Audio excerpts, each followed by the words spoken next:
My name is David Thornell, and since my retirement 18 years ago, I've been researching my Thornell ancestors back 400 years to my 10th great-grandfather. He was Edward Thorndell, and he married Anne Scarlock on 14 January 1599 in the Winchcombe Parish Church in the Cotswolds country of Gloucestershire, England. Over those 400 years, the Thorndell surname has also morphed into Thornell, Thornwell, Thornhill, Thorndill, Thorndale, and expanded into America and Australia. In a series of videos, I will attempt to describe the life and times of each generation of my own Thornell direct lineage, and do the same for those other Thornell surname variants that branched from it. At present, the family tree contains about 2,500 names, all thoroughly researched, sourced, and documented. If you think you are a member of this tree, contact me and I will send you free of charge a copy of your own direct line ancestry back to Edward and Anne. Richard Thorndell was born in 1610 in Winchcombe, the same year that Galileo invented the telescope and that the King James Version of the Bible was published. Richard married Margaret Rushall on 28th of February 1635 in Winchcombe Parish Church, and was buried on 10 March 1662 in the same churchyard. They were the parents of William, christened on 8th of March 1636, and Richard, christened 4 November 1638. The same christening font is still in use today. These were turbulent times in England. Charles I was the king, but was opposed by Puritans under the leadership of Oliver Cromwell. Civil war broke out between the followers of the king, who were called Cavaliers, and the followers of Cromwell, who were called Roundheads. No county in England was so engaged in the civil war as Gloucestershire, King Charles having made nearby Oxford his headquarters. As a result, Sudeley Castle and nearby Winchcombe were frequently attacked and occupied by both sides. In May of 1646, after 12 months of alternating victory and defeat, the Roundheads held Sudeley Castle when a band of Cavaliers attacked and plundered Winchcombe. A poem, Old Cavalier, described the action. In spur and sword was the battle word, and they made their helmets ring, shouting like madmen all the while, but God never came. And though they snuffled songs to give the rebel dogs their due, with the roaring shot pulled thick enough, they were stalwart men and true.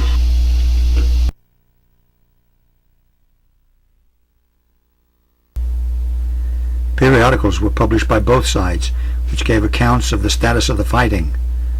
Since very few people could read, they included a lot of illustrations. Charles was captured and finally beheaded in 1649.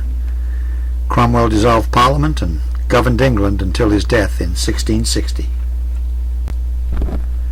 Under Cromwell's Puritan rule, life in England was more dreary than it had been under the Cavaliers. For a period of 10 years, people were not allowed to dance or watch plays, most sports were banned, and parties were not allowed on Christmas Day. A verse written at the time describes how the people felt. We are serious people, grim and full of cares, as melancholy as cats and glum as hares. Duck Street in Winchcombe was named after a ducking stool that existed where the women were in the habit of drawing water from the brook. It was used as punishment for women who had sharp tongues.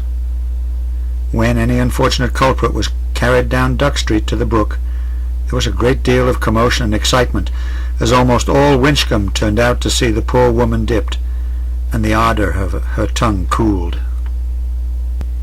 In addition to the ducking stool, Winchcombe also had a whipping post and stocks. The whipping post was last used in 1800 and has long since disappeared.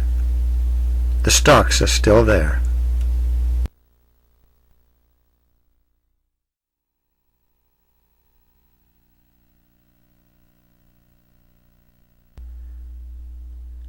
William was born in 1636 in Winchcombe, but subsequently moved to Lower Gyting, which is also known as Gyting Power, a small village about 5 miles southeast of Winchcombe. Guidingpower is a small but very picturesque country village. This is how it looked when we visited it in 1997, and you get the feeling that it probably looked much the same 400 years ago.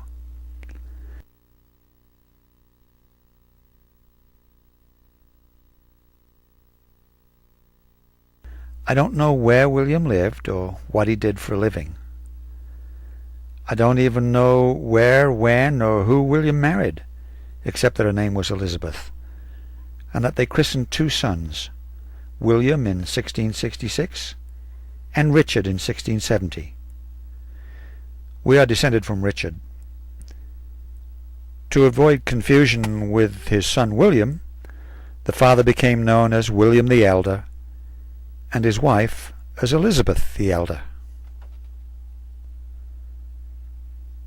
During the reign of Elizabeth I, the growing of tobacco was introduced to the area, Winchcombe being reported to have been the first place in England to grow this barbarian weed, and by which many got great estates. There's a tradition that Sir Walter Raleigh once resided in the area, which would possibly account for its introduction there. Although a proclamation was issued by Elizabeth against the smoking of tobacco, it was generally disregarded. An act was passed in 1604 forbidding the cultivation of tobacco in England. A custom loathsome to the eye, hateful to the nose, harmful to the brain, dangerous to the lungs, and in the black stinking fume thereof, nearest resembling the horrible Stygian smoke of the pit, that is bottomless. But the practice continued covertly. Additional proclamations directed that all tobacco plants should be uprooted, but there were reports in 1631 of many great affronts to those in Gloucestershire attempting to displant the forbidden weed. Further attempts resulted in the humble petition and cries in 1652 of many landowners and labourers of Cheltenham, Winchcombe, etc., complaining of the ruin the act threatened them with, and praying for its repeal. In 1663, the Gloucestershire High Sheriff, Sir Humphrey Hook, needed the use of soldiers in putting down rioters who opposed the destruction of the tobacco. In 1667, Samuel Pepys of London records in his diary that lifeguards were sent to Winchcombe to spoil the tobacco there which the people do plant, contrary to law, and have always done, and although under force and danger of having it spoiled, as it hath been oftentimes, yet will continue to plant it. Several significant events occurred while William was in his mid-20s. Cromwell died and Charles II became king.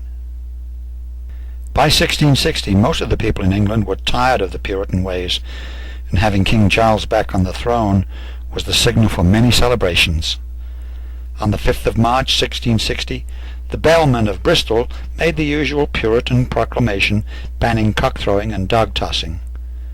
A rowdy group of apprentices attacked him, and the next day, which was Shrove Tuesday, they squealed a goose and tossed cats and dogs into the air outside the mayor's mansion house. They revived the Cotswold Games, which had been suspended during the Cromwell years.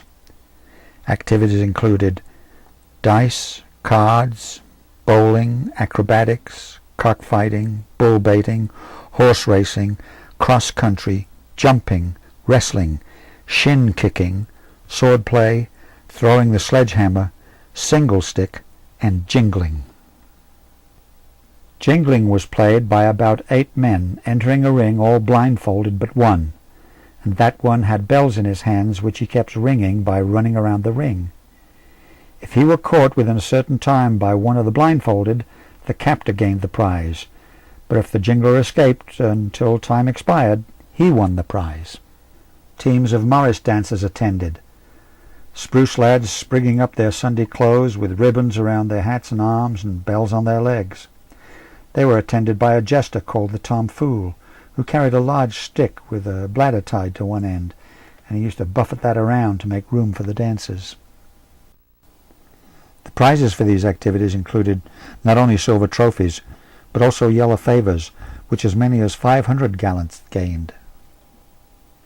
There was a contest to find the best-looking fellow there, and when chosen, he had to carry a large plum cake with a long sword run through the middle of it so that the cake rested on the hilt, and on the point of the sword was a bunch of ribbons.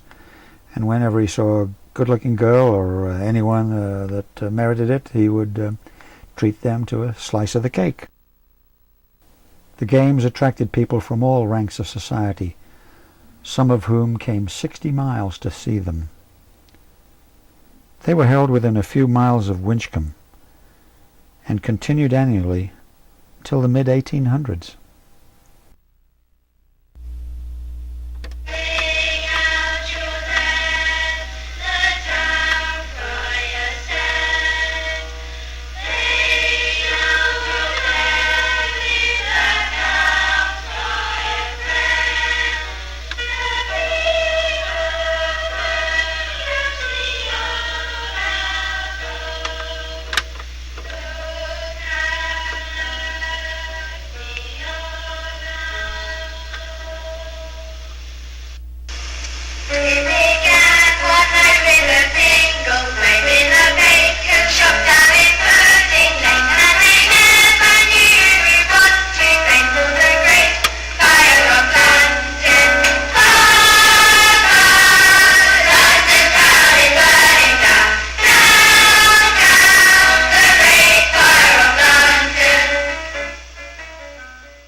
William and his family must have felt very glad that they were living out in the country. In 1689, William the Elder's uncle William died, and his will mentions William the Elder and his two sons, William and Richard. A copy of that will, made some years later, states, "And from and after the decease of my said kinsman William Thorndell the Elder, I do give and bequeath all and singular my said houses, lands, tenements, and hereditaments in the said parish of Winchcombe, unto my two kinsmen, William Thorndell and Richard Thorndell, sons of my said kinsman William Thorndell of Lower Giting, and to the heirs and assignees forever, to be equally divided between them." At this point the copyist adds a note, "Writing eaten away by mice." William the Elder was buried 23 years later in 1712 in the Lower Giting churchyard, and his wife Elizabeth followed 4 years later in 1716. In her will, she left £15 to her son William and didn't mention Richard at all.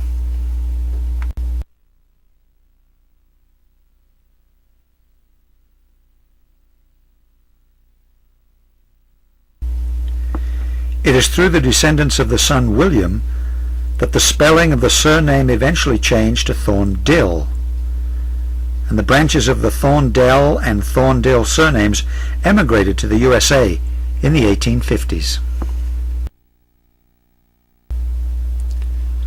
The Thorndells settled in Uniontown, Pennsylvania for the first 100 years, but the line has spread out over the last 50 years. The Thorndills settled in Syracuse, New York, but tragedy struck the family as they were traveling there on the Erie Canal. The father suddenly died of black erysipelas, that's an acute infectious disease, and the boat pulled over and buried him in the Montezuma swamp. The rest of the family continued on. During the 20th century, most of the Thorndill descendants have migrated to Grand Rapids, Michigan.